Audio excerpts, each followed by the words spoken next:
Alright guys, hi, welcome to week 2. Thank you for everyone who turned in your assignments. You guys especially were really good about that, so I appreciate that. Those will be graded. I've graded some of them for you guys already, but those should be graded no later than Monday morning. And I will also upload some feedback into the grades as well. So take a look at that sometime, because this first week was really simple, just so we could kind of get into the class and everything. But the feedback is going to be a little bit more important the more that we dig into the course and everything like that. Okay, so I hope you guys are all settled in and figured out pretty much how this works by this time. You should all have your textbooks by now, okay? So we're going to go right on to the next unit. We're going to Unit 2, and we're going to talk a little bit in this video about intervals and keyboard basics, okay? So interval essentially is the amount of distance between one note and another note on the piano. Now, of course, intervals exist on different instruments, but instead of, on the trumpet, it's basically, a lot of technique in the mouth or, different key, pressing different valves and things like that.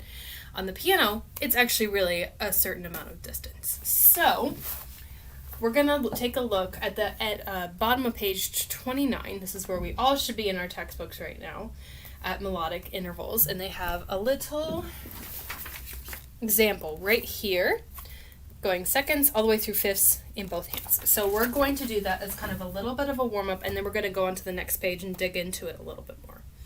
So on the piano, I'm going to switch you around.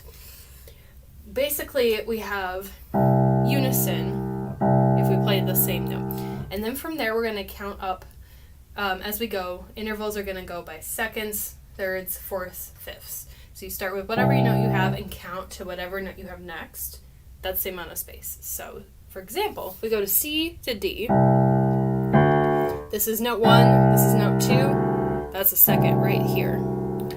If we have C and E, we have 1, and we go 2, 3. That's a third. Same with the fourths. 1, 2, 3, 4. Same with fifths. 1, 2, 3, 4, 5. Okay? The biggest thing to do when you're counting those intervals, you'll start recognizing them by shape pretty soon, but when you're counting them, some people forget to count this as 1, so then we end up like, oh wait, this is a second, because there's 2, you go 1, 2. Make sure you always count the first one when you're doing that, okay? So let's take a look. I'm going to keep that on there, and I'm going to switch hands so that you can see what I'm doing.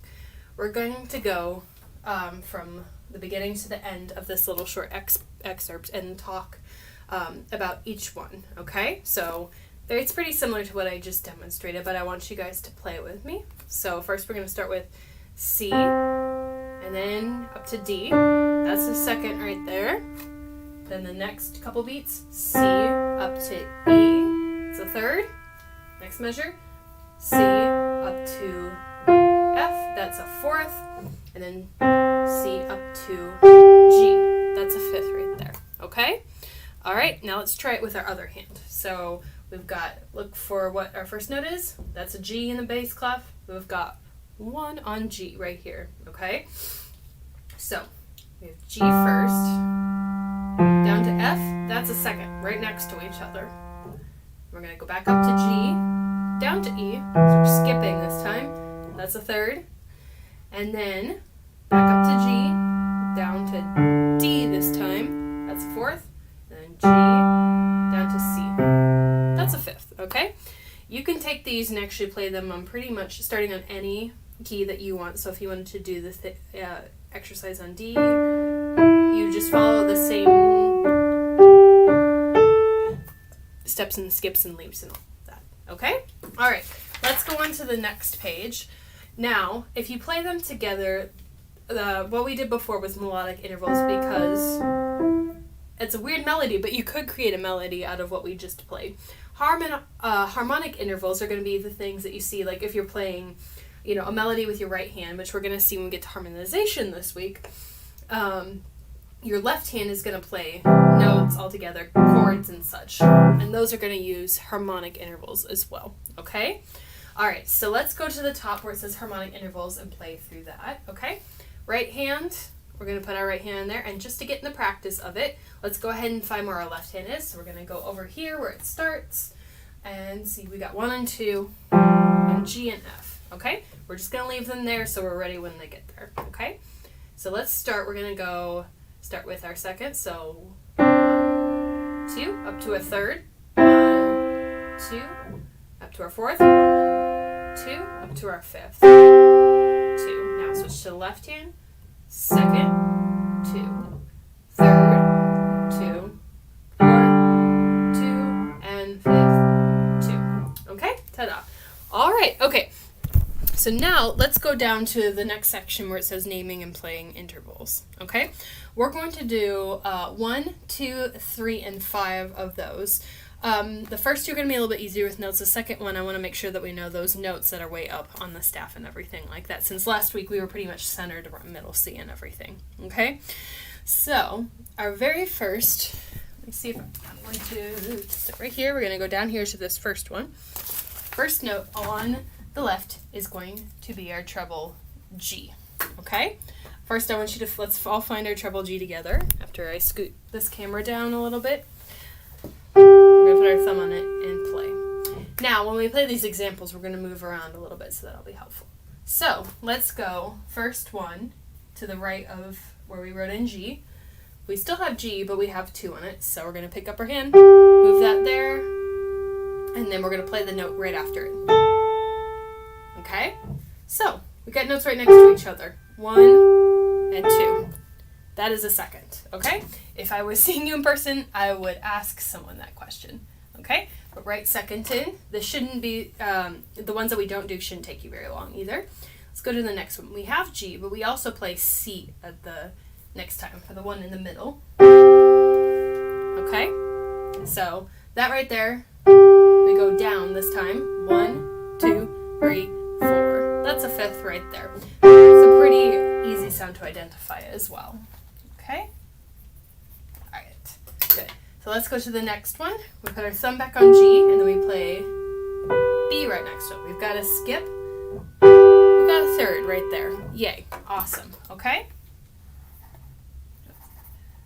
Okay. Alright, so now I'm going to blast a little bit through these because this should be easy to figure out. Okay? And actually, I will skip over 2. I think that one will be a little bit too redundant from the first one as well. Let's go to number 3. So that note right there is going to be F. The very top line of there is going to be this F that's way up here. I know it's a little bit backwards right now. So if we go over to the next example, we have F followed by D. We are skipping down. That's a third right there. Okay? You count 1, 2, 3. Yeah. Okay? Next example, start with 2 and F. That's a second right next to each other. Next example, we have 4 on F, and then we have C right underneath that. That's a fourth right there. Okay? Now, if you identify these intervals really easily by shape, you're like, that's a fourth, but I'm not sure what the notes are. If you know what one of the notes are, or is rather, then you can count or work your way down to the next note and figure out what it is by process of elimination. Okay? Alright, so now the very next example we're going to do is go down to 5. I want to experience with a lower bass note. So this is our low bass G. It goes way down here. So you do middle C, and then this bass C down to that bass G. Okay?